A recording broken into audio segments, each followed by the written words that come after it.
Qatar has rejected the demands of its 4 Arab neighbors, and the standoff there continues. Reading between the lines, the blockading countries were demanding that we must surrender our sovereignty as the price for ending the siege, something they knew Qatar would never do.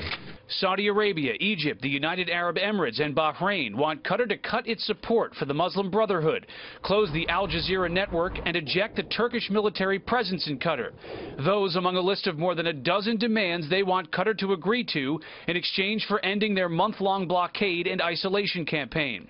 In a meeting in Cairo following Qatar's rejection of their terms, the 4 Arab nations announced no new sanctions against Qatar, even though its, quote, continued interference in the affairs of the Arab states and its support for extremism and terrorism and the consequent threats to the security of the region. Qatar denies it supports terrorism and says its Arab adversaries label their political opponents as terrorists to silence them.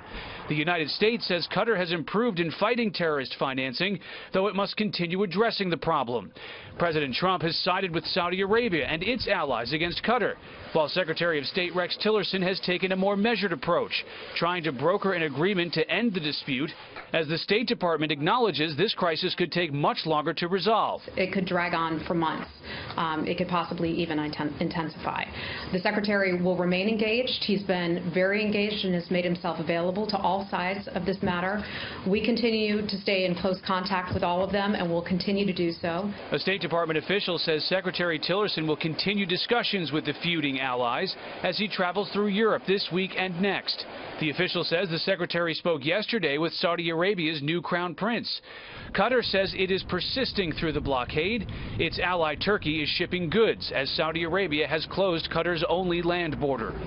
Kuwait also continues to try to broker an end to this conflict as both sides remain defiant. The 4 nations that are opposing Qatar in this say they will meet again in Bahrain, though they have announced no date.